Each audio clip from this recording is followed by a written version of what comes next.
Good morning, students. Hope you all are fine and safe at home. Welcome back to your Hindi online class. We have completed till chapter number 10. So today we will start new chapter in Hindi, that is chapter number 11, Ra ke Roop, Ref or Paden. Okay, now all of you take out your Hindi books, Nutan Saral Hindi Mala 1, and open chapter number 11, Ra ke Roop. So in this chapter we will discuss about रा के रूप. इसमें हम सीखेंगे रा की मात्रा, रा का रेफ रूप और रा का पदेन रूप. देखिए, रा की स्थिति अन्य वर्णों से भिन्न है, यानी कि रा जो व्यंजन है वो और व्यंजनों से अलग है. कैसे? जहाँ रा हल्का बोला जाता है, यानी कि आरहित. आरहित से मतलब यहाँ पर क्या है, जहाँ पर वर्ण तो पूरा होता है लेकिन रा आधा होता है, तो उसे हम क्या कहते हैं, उस रूप को हम कहते हैं रा का रेफ रूप. जहाँ पर रा हल्का बोला जाता है यानी कि आरहित होता है, वहाँ उस व्यंजन के ऊपर रेफ के रूप में लिखा जाता है. इस तरह से ये है रा रेफ की मात्रा. नाउ, और जहाँ जब आधे वर्ण के तुरंत बाद रा की ध्वनि हो तब पदेन की मात्रा का प्रयोग होता है, यानी कि इन दो मात्रा का. जब आधे वर्ण के तुरंत बाद, यानी कि जब वर्ण तो आधा हो और उसके तुरंत बाद क्या हो, रा, तो वहाँ पर रा का कौन सा रूप यूज होगा, पदेन. और जब रा रेफ में क्या होता है, रा रेफ में जब वर्ण तो पूरा होता है लेकिन रा आधा होता है, रा जो होता है वो आधा होता है, वहाँ पर हम क्या यूज़ करते हैं, रा रेफ. Now let's come to some examples. रेफ, पहले हम पढ़ेंगे रेफ के बारे में. रेफ की मात्रा हमेशा व्यंजन के ऊपर लगाई जाती है इस तरह से. फर्स्ट एग्जाम्पल है सूर्य. स पर ऊ की मात्रा सु प्लस रा. अब यहाँ पर ये जो रा है इसके नीचे लगा है हलंत. जब किसी व्यंजन के नीचे हलंत होता है तब वहाँ पर वो आधा होता है. हमने अभी क्या पढ़ा कि जहाँ पर वर्ण तो पूरा होता है लेकिन रा आधा होता है. यहाँ पर रा से पहले एक वर्ण है जो है स, तो यहाँ पर सा तो पूरा है लेकिन रा जो है वो आधा है क्योंकि इसके नीचे हलंत है. तो जब कहीं जो वर्ण होता है, व्यंजन होता है, वो पूरा होता है लेकिन रा आधा होता है, वहाँ पर हम रा रेफ की मात्रा का प्रयोग करते हैं. जैसे कि स पूरा था, रा आधा था, या. तो सु प्लस रा प्लस या, सूर्य. क्या बना ये, सूर्य. हमने या के ऊपर क्या लगा दिया, रा का रेफ रूप. Now the second example is वर्षा. अब देखिए यहाँ पर वा जो है, वा हमारा पूरा है, वा पूरा व्यंजन है, रा के नीचे हलंत है, इसका मतलब रा आधा है. तो यानी कि वा प्लस आधा रा और शा, क्या बना, वर्षा. क्या बना, वर्षा. शा के ऊपर हमने क्या लगा दिया, रा का रेफ रूप. रा का रेफ रूप हमेशा व्यंजन के ऊपर लगाते हैं इस तरह से. अब जैसे थर्ड एग्जाम्पल है पार्क. यहाँ पर पा जो है वो पूरा व्यंजन है, रा जो है वो आधा है क्योंकि इसके नीचे हलंत है, प्लस का. तो ये क्या बन गया, पार्क. पार्क. दो व्यंजन के बीच में कभी भी हम आधा व्यंजन इस तरह नहीं लिखते हैं, इसीलिए हम उसको रा रेफ की फॉर्म में लिखते हैं, जैसे इन एग्जाम्पल्स में हमने पढ़ा. सूर्य, वर्षा, पार्क. ये आ तो बीच में रहे हैं लेकिन इन्हें रा के रूप में लगाया जाएगा जो लास्ट व्यंजन होगा उस पर, इस तरह से. तो ये क्या बन गया, पार्क. क और रा का रेफ रूप park. Now come on page number B23. अब हम पढ़ेंगे रा का पदेन रूप. देखिए, रा के पदेन रूप में क्या होता है, जब आधे वर्ण के तुरंत बाद रा की ध्वनि होती है, मतलब आधे वर्ण के बाद तुरंत रा की ध्वनि होती है. जैसे ये है व्यंजन सा, ये है म. अब ये माँ व्यंजन जो है ये आधा है क्योंकि इसके नीचे हलंत है. माँ के बाद फौरन क्या है, रा. जब आधे वर्ण के बाद तुरंत रा आता हो वहाँ पर रा का पदेन रूप लगता है.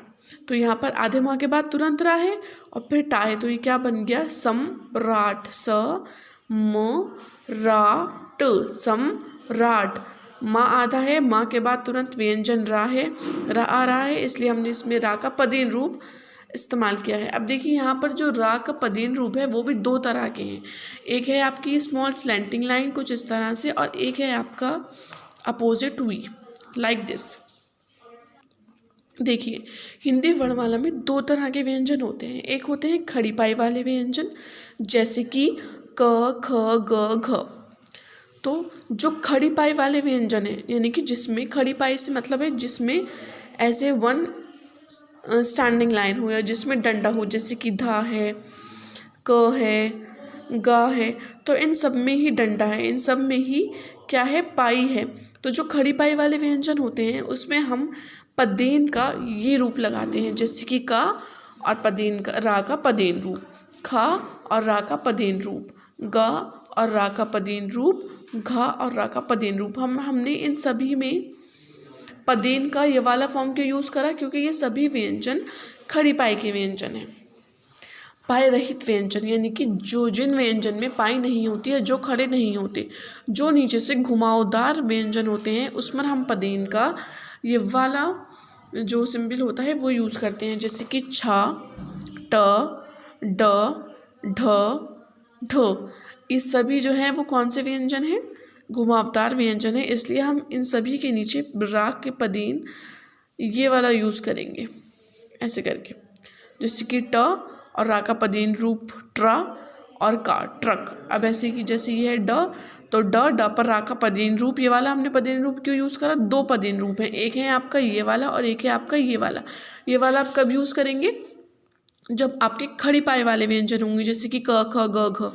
और भी होते हैं व्यंजन इसके अलावा, ठीक है। और आप घुमावदार व्यंजन अगर कोई है तो उसके नीचे आप कौन सा पदीन यूज़ करेंगे, ये वाला रा का पदीन ये वाला यूज़ करेंगे, जैसे कि ट, ठ, ड, ढ, ठीक है। जब आधे वर्ण के तुरंत बाद ध्वनि हो, र की ध्वनि हो, तब पदीन की मात्रा का यूज़ होता है। अभी मैंने बताया था जब आधे वर्ण के तुरंत बाद, जैसे एग्जाम्पल देखिए, यह है क के नीचे हलंत है इसलिए यहाँ पर का आधा है। फिर है रा, आधे का के बाद तुरंत रा है, तो ये क्या बन गया, क्र, क्या बन गया, क्र। और ये का जो है वो एक खड़ी पाई वाला व्यंजन है, इसलिए हमने इसके नीचे पदीन का, रा पदीन का ये वाला रूप इस्तेमाल किया है, ये वाला रूप हमने इसका प्रयोग किया है, क्योंकि ये खड़ी पाई वाला व्यंजन है। और हमने पदीन के यूज़ करा, इसमें रेफ क्यों नहीं लगाया, क्योंकि क आधा है और रा पूरा है। जब कभी व्यंजन आधा हो और रा पूरा हो, वहाँ पर हम पदीन का इस्तेमाल करते हैं, पदीन का प्रयोग करते हैं। और जब कभी व्यंजन पूरा हो, रा आधा हो, वहाँ पर हम रेफ का प्रयोग करते हैं। देखिए नेक्स्ट एग्जाम्पल इज ट। अब टा जो है वो घुमावदार व्यंजन है, इसलिए, और टा जो है उसके नीचे हलंत है, तो टा जब नीचे हलंत रहेगा तो इसकी जो ध्वनि है वो बहुत हल्की हो जाएगी, जिसकी ट। और ट के साथ हमने रा जो है वो पूरा है, तो ट और रा मिलकर क्या बन गए, ट्र, क्या बन गए, ट्र। तो ट और टा के नीचे पदीन का, रा पदीन का ये वाला रूप, ये हमने कुछ किस लिए लगाया, क्योंकि ये घुमावदार व्यंजन है। घुमावदार व्यंजन के नीचे रा पदीन का ये वाला जो रूप होता है हम वो प्रयोग करते हैं, क्योंकि ये पाई रहित है, घुमावदार व्यंजन है, इसलिए हमने इसके नीचे रा पदीन का ये वाला रूप प्रयोग किया। रेफ की मात्रा हमेशा वर्ण के ऊपर लगाई जाती है इस तरह, और पदीन की मात्रा हमेशा नीचे की ओर लगाई जाती है, ऐसे या फिर ऐसे। अगर खड़ी पाई वाले व्यंजन हैं तो ऐसे, और अगर घुमावदार व्यंजन हैं तो ऐसे। वर्ण जब पूरा हो लेकिन रा आधा हो तो वो रेफ कहलाएगा, जैसे कि क, र, म। का यहाँ पर पूरा है, र आधा है। जब रा आधा हो तो वहाँ पर कौन सा इस्तेमाल होगा, प्रयोग, रा का रेफ रूप, जैसे कि क, र आधा था, मा, कर्म, क्या बन गया, कर्म। तो यहाँ पर हमने क्या इस्तेमाल, क्या प्रयोग किया, रा का रेफ रूप। ऐसे ही दूसरा एग्जाम्पल है वर्षा। वा पूरा है, रा इसमें आधा है, इसमें हलंत है इसलिए आधा है, वर और शा, तो इसमें हमने रा का रेफ का प्रयोग किया। वो क्यों किया, क्योंकि जो रा है हमारा वो आधा है, जब भी रा कभी आधा होगा वहाँ पर रा रेफ लगेगी इस तरह से व्यंजन के ऊपर, और जब कभी रा पूरा होगा तो पदीन रूप यूज़ होगा, ऐसे या फिर ऐसे। Now let's read some few words. देखिए ये है रा व्यंजन, तो ये रा व्यंजन के कुछ शब्द हैं, जैसे कि रथ, रा था रथ, रा सा रस्सी, रस्सी, र श क, रक्षक, रथ, रस्सी, रक्षक। अब ये है रा का रेफ रूप। ये रा का रेफ रूप हमें कैसे पता चला कि ये रा का रेफ रूप है, क्योंकि इसमें व्यंजन के ऊपर मात्रा है। जब व्यंजन के ऊपर मात्रा लगेंगी तो इसका मतलब वो रा का रेफ रूप है। और सेकंड हम कैसे पहचान सकते हैं कि उसमें जो रा है वो आधा हो, जैसे कि है धर्म, तो धर्म धर्म, तो इसमें धा तो पूरा है लेकिन रा आधा है, तो इसलिए जब कभी रा आधा होगा तो वहाँ पर रा का रेफ रूप लगेगा, जैसे कि धर्म, कर्म, कर्म, वर्षा, वर्षा, इसमें भी रा आधा था, इसमें भी रा आधा था, इसमें भी रा आधा था।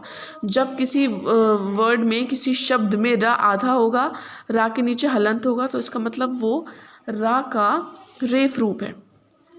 नाउ रा का पदेन रूप देखिए। अब जैसे यह कर्म, ब्रश, प्रकाश, अब देखिए इसमें का भी, ब भी और पा भी, ये तीनों व्यंजन ही खड़ी पाई के व्यंजन हैं। जब खड़ी पाई के व्यंजन होते हैं तो उसमें स्लैंटिंग लाइन की फॉर्म में इस तरह से रा का पदेन रूप लगता है। अब जैसे ये वर्ड्स हैं ड्रम, ट्राम, ड्राइवर। अब इन तीनों शब्दों में जो ड, ट और ड्रा है वो सभी घुमावदार है, तो घुमावदार वर्ण के नीचे रा के पदेन रूप इस तरह से लगेगा, इस तरह से। तो जब कभी रा आधा होगा तो वहाँ रा का रेफ रूप का प्रयोग होगा, और जब कभी वर्ण आधा होगा, रा पूरा होगा, वहाँ पर रा के पदेन रूप का प्रयोग होगा। अगर व्यंजन खड़ी पाई के हैं तो slanting line, small slanting line के फॉर्म में हम यूज़ करेंगे, और अगर जो व्यंजन है वो घुमावदार है, राउंडेड है, तो वहाँ पर हम स्मॉल वी के फॉर्म में उसे यूज़ करेंगे। Now let's read these lines. Harsha park में खड़ी है। ओके, हर्षा पार्क में खड़ी है। हर्षा और पार्क, यहाँ पर देखिए हर्षा में रा का रेफ रूप है और पार्क में रा का रेफ रूप है। हर्षा पार्क में खड़ी है, उसके हाथ में ब्रश है। अब ब में हमने क्या करा है, पदेन की स्लैंटिंग फॉर्म जो थी, स्लैंटिंग वाला रूप था वो यूज़ किया है। तो इस बा में हमने पदेन रूप लगाया है स्लैंटिंग फॉर्म में, क्योंकि जो बा है वो खड़ी पाई वाला व्यंजन है, इसलिए उसके हाथ में ब्रश है, उसके पास एक पर्स भी है। अब देखिए सा में रा का रेफ रूप लगाया है, क्योंकि इसमें वर्ण तो पूरा है लेकिन रा आधा है, इसलिए हमने इसमें रा का रेफ रूप लगाया है और वो व्यंजन के ऊपर लगाया है इस तरह से। उसके पास एक पर्स भी है, वह ब्रश से ट्रेन में रंग भर रही है। अगेन बा जो है वो खड़ी पाई वाला व्यंजन है, इसलिए हमने इसमें रा का पदेन रूप का प्रयोग किया है, और टा जो है वो नीचे से घुमावदार है, इसलिए हमने इसमें रा का पदेन रूप यूज़ करा है, और कौन सा, जो नीचे से वी फॉर्म में है। ट्रेन में रंग भर रही है, उसकी सहेली फर्श पर बैठी है। अब देखिए यहाँ पर भी रा का रेफ रूप है। रा का रेफ रूप क्यों है, क्योंकि वर्ण फर्श शब्द में वर्ण जो है वो पूरा है लेकिन रा आधा है। फ पूरा है, रा आधा है, फिर शा है, तो रा आधा है तो इसलिए शा के ऊपर रा का रेफ रूप। उसकी सहेली फर्श पर बैठी है, वह ड्रम बजा रही है। डा जो है वो घुमावदार व्यंजन है, और इसमें जो वर्ण है वो आधा है और रा पूरा है, डो र म, ड्रम, तो इसलिए ड्रम में रा का पदेन रूप लगाएंगे और वी फॉर्म में लगाएंगे, क्योंकि ये नीचे से घुमावदार है, इसलिए वह ड्रम बजा रही है। Now you have to go through the chapter again and again. That's all for today. Today we have completed explanation of chapter number 11. That's all for today. Now we will meet in our next video. Till then, bye bye. Take care.